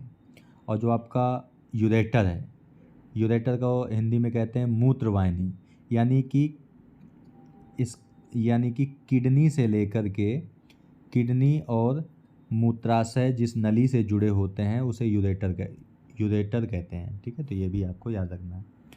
तो 80 का जो सही आंसर है वो आपका है ए नंबर। 81 नंबर क्वेश्चन है कि स्कर्वी किसकी कमी से होता है, यानी स्कर्वी नामक जो बीमारी है वो किसकी कमी से होती है। तो विटामिन सी की कमी से होती है, ठीक है। और वहीं विटामिन ए की कमी से कौन सा होता है, तो वो आपका होता है रतौंधी, ठीक है, यानी कि नाइट ब्लाइंडनेस। और विटामिन बी की कमी से बेरी बेरी नामक बीमारी हो जाती है, ठीक है, बेरी बेरी नामक बीमारी हो जाती है। और विटामिन सी से तो बता ही दिया आपको, स्कर्वी नामक बीमारी हो जाती है। और विटामिन डी की कमी से आपका रिकेट्स नामक बीमारी होती है, रिकेट्स नामक बीमारी होती है। तो 81 का जो सही आंसर है वो आपका है सी नंबर। अगला है कि मानव मादाओं में गर्भकाल होता है, यानी कि जो महिलाएं होती हैं उनका गर्भकाल का समय कितना होता है। तो मानव मादाओं में गर्भकाल का समय 280 दिन होता है, ठीक है, जिसे सामान्य बोलचाल की भाषा में आपका 9 महीने कहते हैं, ठीक है। तो ये आपको याद रखना है। अगला है कि टेस्टोस्टेरोन का स्त्रावण किसके द्वारा होता है, यानी टेस्टोस्टेरोन जो हार्मोन्स है वो कहाँ से निकलता है। तो ये निकलता है आपका वृषण से, यानी टेस्टिस से आपका टेस्टोस्टेरोन हार्मोन स्त्रावित होता है, यानी कि निकलता है, ठीक है। तो ये भी आपको याद रखना है। इसके अलावा अंडाशय से क्या निकलता है। तो पहली बात तो जो टेस्टिस होता है ये पुरुष में पाया जाता है, ये भी आपको याद रखना है। जबकि अंडाशय है ये आपका महिलाओं में पाया जाता है, यानी स्त्रियों में पाया जाता है। और इससे यानी अंडाशय से जो निकलता है उसे हम कहते हैं एस्ट्रोजन, एस्ट्रोजन या प्रोजेस्टेरोन, प्रोजेस्टेरोन, ठीक है। यानी कि टेस्टोस्टेरोन ये वृषण से स्रावित होता है, वृषण पुरुषों में पाया जाता है, महिलाओं में अंडाशय होता है। और इससे एस्ट्रोजन और प्रोजेस्टेरोन स्रावित होते हैं, ठीक है। तो ये भी आपको याद रखना है। तो 83 का ए सही है। अगला है 84 नंबर क्वेश्चन है कि फैलोपियन नालिका किसका भाग है, यानी fallopian tube is a part of. तो फैलोपियन जो नलिका है वो मादा जनन तंत्र है, मादा जनन तंत्र है, ठीक है, यानी फीमेल रिप्रोडक्टिव सिस्टम है ये, इसका भाग है ये, ठीक है। तो ये भी आपको याद रखना है। तो 84 का सी नंबर सही है। अगला है 85 नंबर क्वेश्चन है कि सिफिलिस है, सिफिलिस क्या है। तो सिफिलिस जो आपका है वो है एसटीडी, क्या है आपका सिफिलिस एसटीडी है, यानी एसटीडी मतलब यौन जनित रोग, यौन जनित रोग आपका है एसटीडी, यानी sexually transmitted disease, sexually transmitted disease, यानी फुल फॉर्म है इसका। एस का मतलब है सेक्सुअली, टी का मतलब है ट्रांसमिटेड और डी का मतलब है डिजीज, ठीक है, तो ये आपको याद रखना है। और दोस्तों यहाँ पे जल जनित रोगों की बात करें, यानी जल से कौन कौन से रोग होते हैं, तो जैसे कालरा, इसके अलावा आपका टाइफाइड, ये रोग आपके उत्पन्न होते हैं। ठीक है, और वायु जनित जो रोग है आपका, जैसे कि टीबी, ट्यूबरक्लोसिस, ये आपका वायु जनित रोग है। इसके अलावा सर्दी जुकाम भी वायु से ही होते हैं।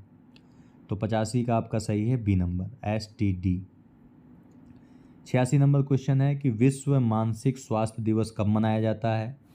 तो जो आपका विश्व मानसिक स्वास्थ्य दिवस यानी वर्ल्ड मेंटल हेल्थ डे जो मनाया जाता है वो आपका 10 अक्टूबर को मनाया जाता है।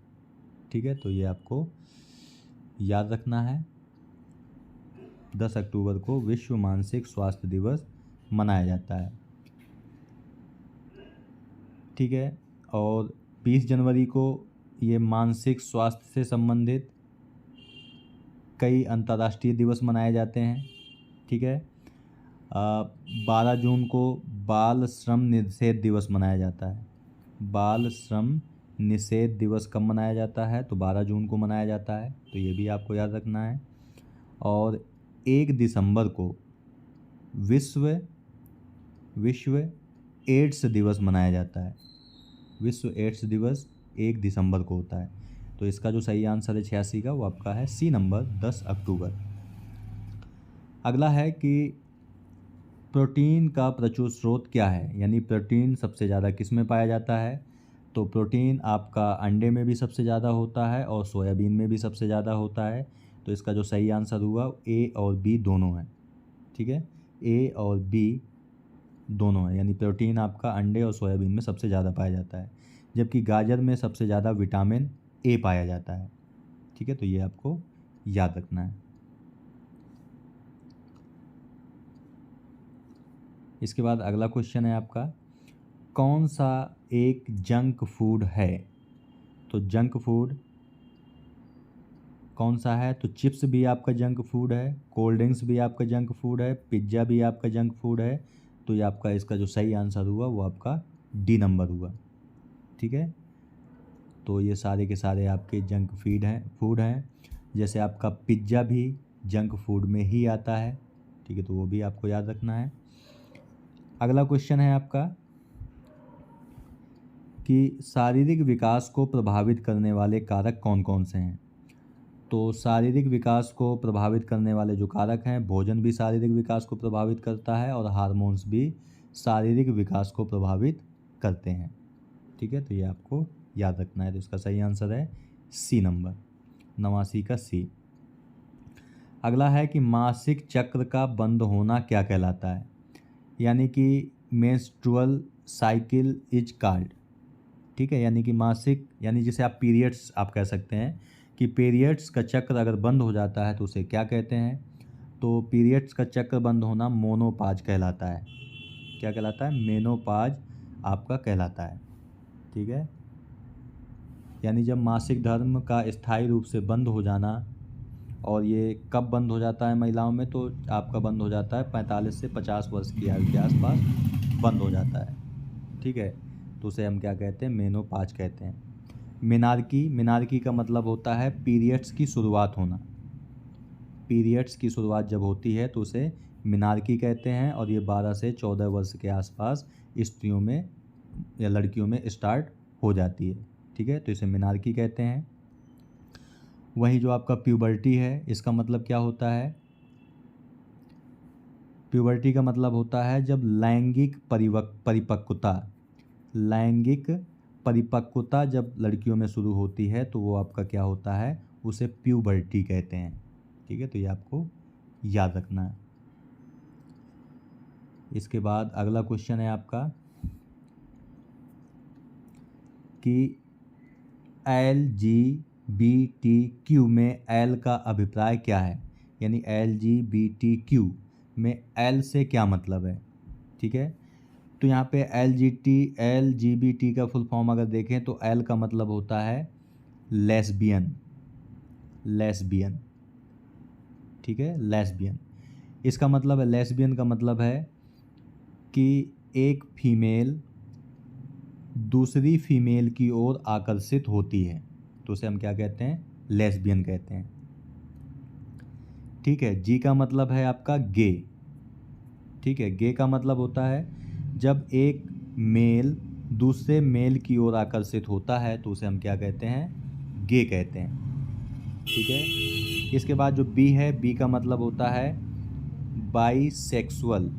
बाईसेक्सुअल, बी का मतलब है बाईसेक्सुअल, यानी कि जब मान लीजिए एक मेल है, जब वो मेल की तरफ भी आकर्षित होता है और फीमेल की तरफ भी आकर्षित होता है तो वो आपका होता है बाईसेक्सुअल। ठीक है। और यहाँ पे टी का मतलब है ट्रांसजेंडर। ट्रांसजेंडर, टी का मतलब है ट्रांसजेंडर, यानी जिनकी लैंगिक पहचान जन्म के समय दिए गए लिंग से भिन्न होती है। यानी कि मान लीजिए अगर किसी बच्चे का जन्म होता है तो उस समय ऐसा माना जाता है कि वो आपका मेल है। ठीक है। लेकिन जब वो बड़ा होता है तो उसके अंदर महिलाओं के गुण जब पाए जाते हैं तो वो क्या होता है? वो जन्म के समय जो लैंगिक उसकी पहचान थी उसके वो भिन्न हो जाता है तो उसे हम क्या कहते हैं? ट्रांसजेंडर कहते हैं। और यहाँ पे क्यू का मतलब है क्यू डबल ई, यानी क्यूर या क्वेश्चनिंग। ठीक है। तो क्यू का मतलब यहाँ पे हुआ ऐसे लोग जो लैंगिक पहचान को लेकर के प्रश्न करते हैं। ठीक है। तो जो लैंगिक पहचान जिनकी स्पष्ट नहीं हो पाती उसे हम क्वेश्चनिंग या क्यूरीज कहते हैं। ठीक है। तो ये आपको याद रखना है। तो एल का जो सही अर्थ हुआ आपका लेस्बियन। ठीक है। तो ये आपको याद रखना है। अगला क्वेश्चन है 52 नंबर का कि वर्कआउट शरीर में खुशी देने वाला हार्मोन, यानी जब हम वर्कआउट करते हैं, एक्सरसाइज करते हैं तो कौन सा हार्मोन खुशी देने वाला हार्मोन? ठीक है। यानी कहने का मतलब है जब हम एक्सरसाइज करते हैं तो खुशी देने वाला हार्मोन खुशी को बढ़ाता है या घटाता है? तो जाहिर सी बात है कि बढ़ाता है। ठीक है। और जब हम एक्सरसाइज करते हैं तो कौन कौन से हार्मोन रिलीज होते हैं जिन्हें हम हैप्पी हार्मोन के नाम से जानते हैं? हैप्पी हार्मोन्स के नाम से जानते हैं। तो कौन कौन से हैं? जैसे एक है आपका इंडोर्फिन। इंडोर्फिन ये रिलीज होता है। इसके अलावा होता है आपका डोपामाइन, यानी डोपामिन, ये भी रिलीज होता है। इसके अलावा है आपका सेरोटिन, सेरोटोनिन, सेरोटोनिन ये रिलीज होता है। इसके अलावा एक रिलीज होता है ऑक्सीटोसिन। ऑक्सीटोसिन, ये 4 प्रकार के हार्मोन्स आपके रिलीज होते हैं जब हम एक्सरसाइज करते हैं, जो शरीर को स्वस्थ, तनाव मुक्त, मन प्रसन्न आदि बनाने का कार्य करते हैं। ठीक है। तो 52 का ए नंबर सही है। अगला है कि निम्न तापक्रम पर त्वचा की क्षति को कहते हैं। ठीक है। यानी कि जब तापमान बहुत कम हो जाता है, उससे जब त्वचा की क्षति होती है तो उसे क्या कहते हैं? तो उसे हम कहते हैं फ्रॉस्ट बाइट।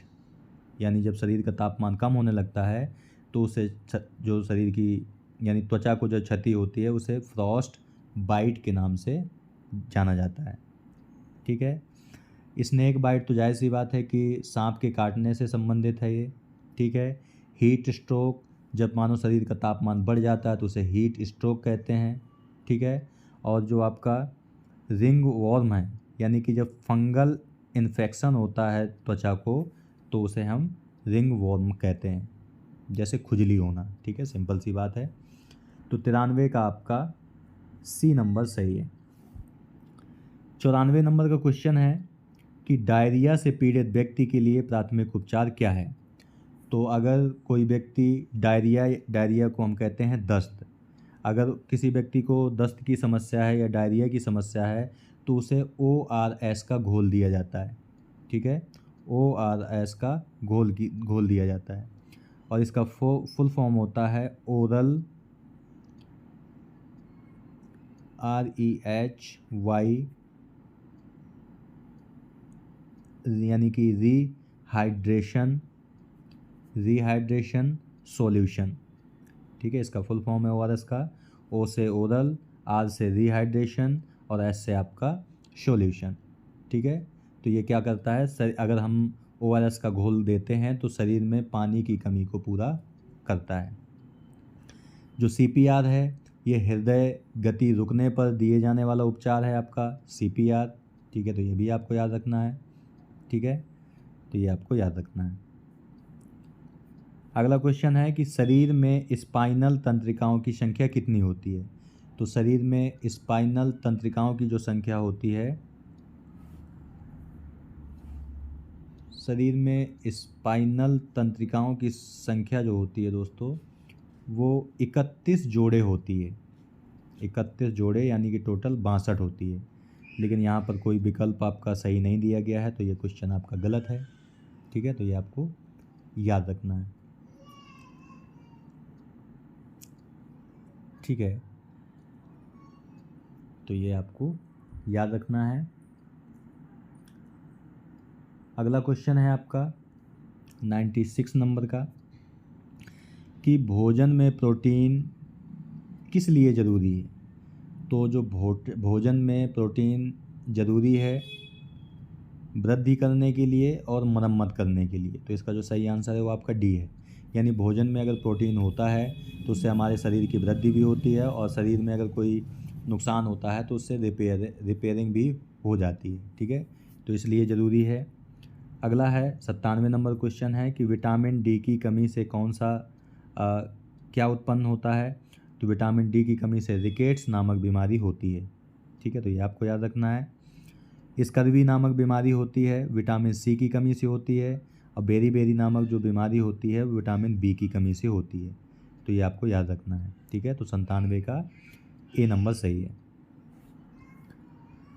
इसके बाद जो दोस्तों ये हेपेटाइटिस है, ये लीवर से संबंधित बीमारी है, ठीक है। तो ये भी आपको याद रखना है। 98 नंबर क्वेश्चन है कि मुख कैंसर का कारण क्या है। तो मुख कैंसर का जो प्रमुख कारण है वो है आपका तंबाकू, ठीक है। तंबाकू सबसे प्रमुख कारण है आपका मुख कैंसर होने का, ठीक है। जंक फूड में क्या होता है, तो पाचन से संबंधित विभिन्न प्रकार की समस्याएं हो सकती हैं, ठीक है। और UV किरणों से क्या होता है, त्वचा कैंसर हो सकता है, ठीक है। तो ये भी आपको याद रखना है। तो 98 का सी नंबर सही है। 99 नंबर क्वेश्चन है कि मुख की स्वच्छता बनाए रखी जा सकती है। यानी कि मुख को स्वच्छ हम कैसे बनाए रख सकते हैं। तो टूथब्रश करके भी बनाए रख सकते हैं, माउथ वॉश करके भी बनाए सकते हैं, जीवा क्लीनर द्वारा भी बनाए रख सकते हैं। तो इसका जो सही आंसर है वो आपका डी नंबर है, ठीक है। इसके बाद अगला क्वेश्चन है कि रात्रि का भोजन होना चाहिए। तो रात्रि का भोजन कैसा होना चाहिए। तो वो आपका रात्रि का भोजन एकदम हल्का यानी कि लाइट होना चाहिए, ठीक है। क्योंकि लाइट अगर होगा यानी हल्का भोजन होगा तो उससे क्या होगा, शरीर उसे अच्छे से पचा करके उसे ऑब्जर्व कर पाएगा, ठीक है। तो 100 का जो सही आंसर है 100 नंबर का वो है आपका बी नंबर। तो दोस्तों आज की वीडियो में यहीं तक। आज हमने आपसे बात की जो आपका फर्स्ट एड एंड हेल्थ का जो पेपर हुआ है 2024-25 में, ठीक है। ये को करिकुलर पेपर है। पिछली बार जब ये एग्ज़ाम हुआ था तो ये BA सेकेंड सेमेस्टर में था, लेकिन इस वर्ष ये BA फर्स्ट सेमेस्टर में शामिल है, ठीक है। तो ये आपको याद रखना है। जो चीज़ें आपको बताई गई हैं, एक्स्ट्रा चीज़ें जो बताई गई हैं, उन्हें आपको नोट डाउन करते हुए चलना है, उनको आपको रिवीजन करना है, जिससे आपके अपने एग्ज़ाम में बहुत मदद मिलेगी, ठीक है दोस्तों।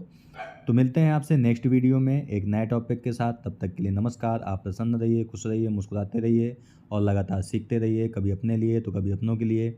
धन्यवाद। जय हिंद दोस्तों।